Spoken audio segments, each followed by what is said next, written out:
Good morning.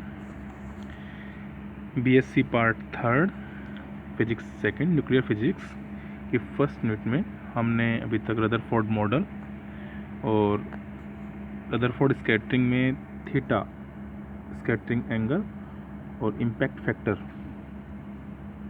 B संघात प्राचल इनमें संबंध ज्ञात किया है। नेक्स्ट है Rutherford scattering formula, derivation of Rutherford scattering formula. Rutherford scattering formula में हम रदरफोर्ड ने जो एक्सपेरिमेंट किया अल्फा कणों की बौछार की स्वर्ण पन्नी पर, तो उन अल्फा कणों की अलग अलग एंगल पे जो स्कैटरिंग हुई है, तो किसी एंगल थीटा पर स्कैटरिंग के पश्चात पर्दे पर एकांक क्षेत्रफल पर कितने अल्फा कण टकराएंगे उनकी संख्या n थीटा ज्ञात करेंगे।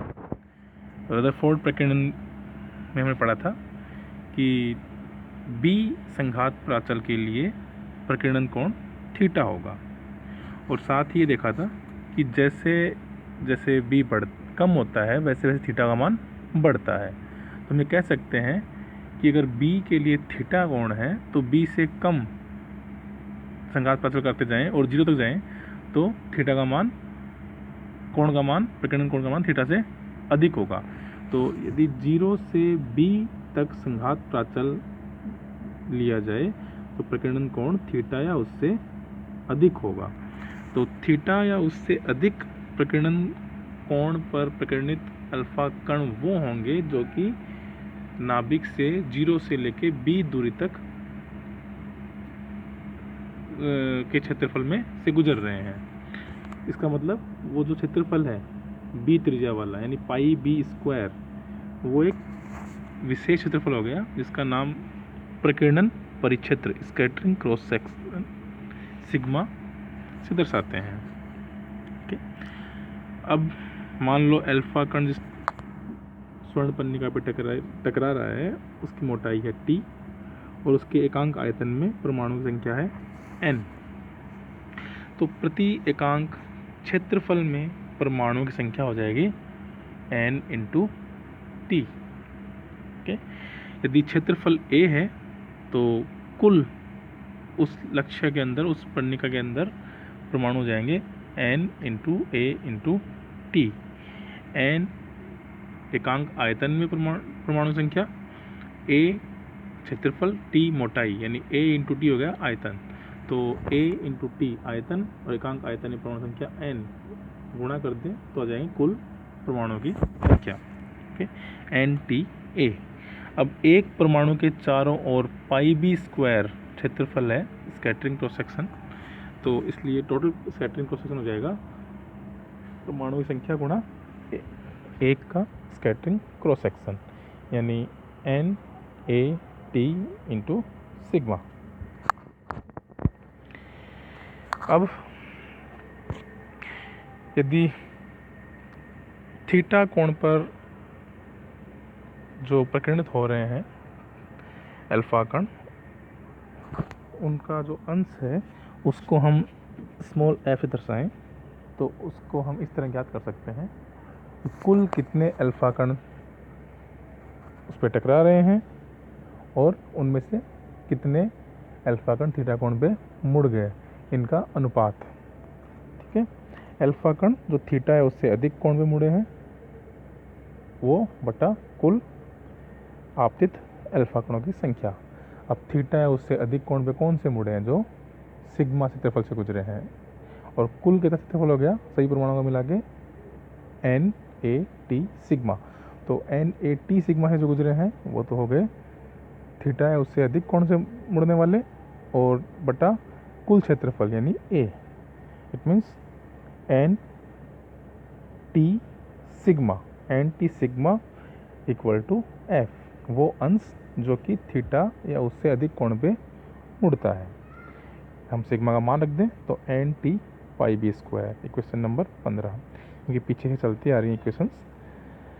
अभी F इक्वल टू हम B की वैल्यू पीछे जो हमने निकाली थी थीटा और B में संबंध ज्ञात किया था, तो B का मान वहाँ हमने ज्ञात किया था, वो B का मान हम यहाँ पे रख देते हैं जेड² अपॉन 4πε0 E इंटू कोट θ/2।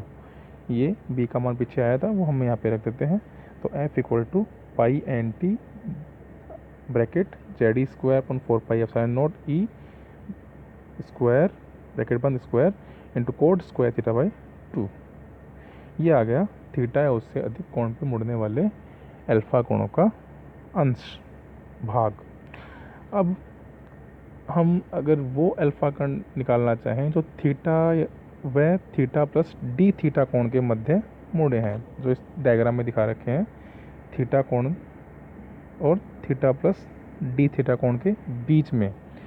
तो यदि एक पर्दा हम आगे लें अल्फा कोणों को डिटेक्ट करने के लिए, संशोधन के लिए, तो उस पर्दे पर थीटा और थीटा प्लस डी थीटा के बीच में गिरने वाले अल्फा कणों के द्वारा एक वलय का निर्माण हो जाता है। उस वलय में कितने परमाणु हैं वो हम ज्ञात करना चाहें तो हमें उस इक्वेशन 16 का डिफ्रेंशिएशन करना होगा, अवकलन करना होगा। तो D F equal to minus pi N T Z E² upon 4πε0 E cot θ/2 cosec square θ/2 D theta. अब माइनस साइन ये बता रहा है कि थीटा के बढ़ने पर एफ में कमी होती है।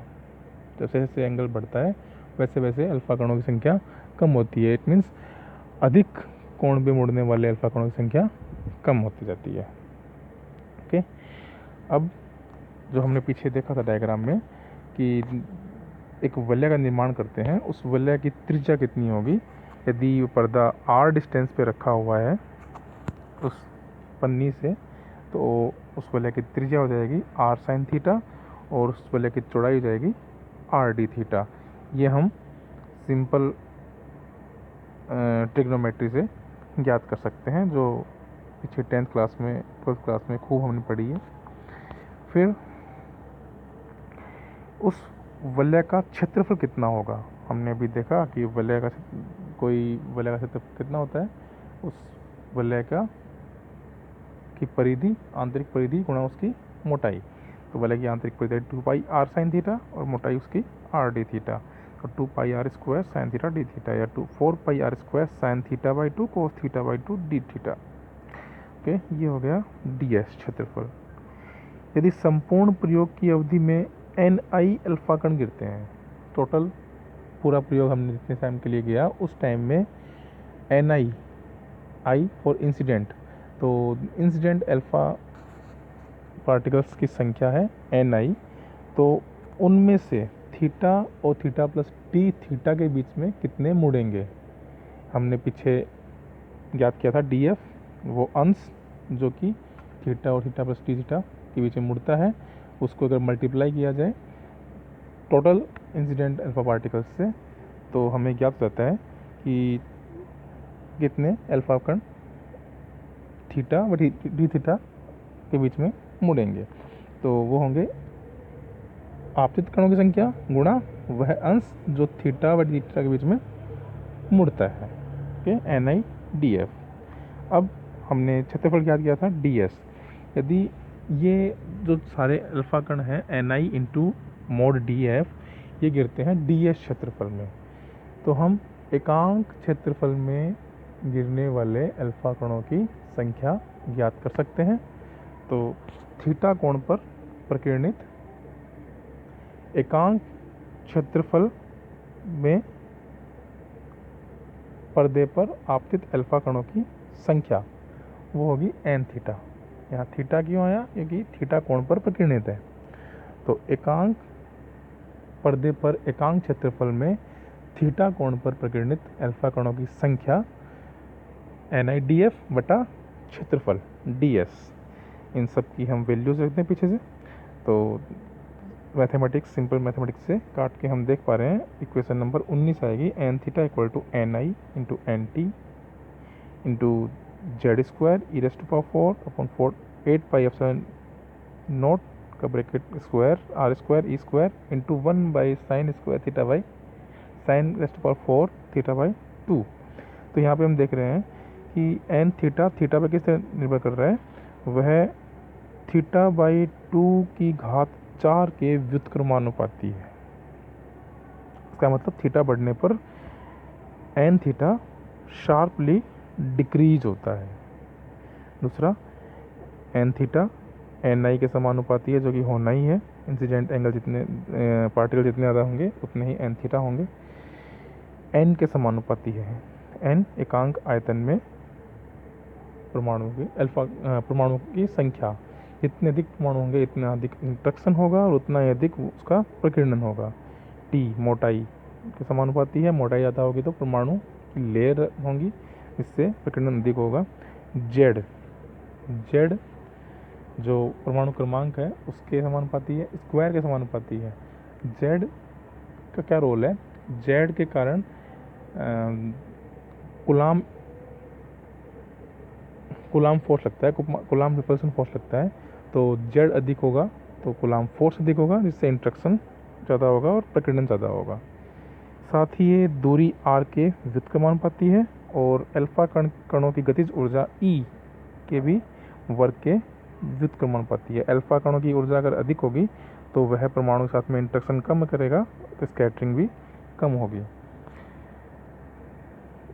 हम देख रहे हैं डायग्राम, एन थीटा और थीटा के बीच में एक ग्राफ बना रखा है। इसमें हम देख पा रहे हैं कि शार्पली थीटा के साथ में एन थीटा की वैल्यू डिक्रीज हो रही है प्रकीर्णन कोण के साथ में, क्योंकि एन थीटा बाई 2 की ज्या साइन की घात 4 के व्युत्क्रमानुपाती होता है। तो एक क्वेश्चन नंबर 19 रदरफोर्ड प्रकीर्णन फॉर्मूला है, प्रकीर्णन सूत्र है, स्कैटरिंग फॉर्मूला है, और इसको हमने ज्ञात किया। हम इसको थोड़ा रिवाइज कर लेते हैं वापस से। हमने इसके लिए स्कैटरिंग क्रॉस सेक्शन सिग्मा ज्ञात किया, फिर हमने total scattering cross section N T A sigma ज्ञात किया, और फिर हमने थीटा या उससे अधिक कोण पर मुड़ने वाले अल्फा कोणों का अंश एफ, और उसके बाद में थीटा और थीटा प्लस टी थीटा के बीच में मुड़ने वाले अल्फा कोणों का अंश डी एफ ज्ञात किया। और उसके बाद फाइनली हमने एकांक क्षेत्रफल में थीटा कोण पर प्रकीर्णित अल्फा कणों की संख्या ज्ञात की, जो कि NIDF/DS थी, और वही रदरफोर्ड स्कैटरिंग फॉर्मूला है।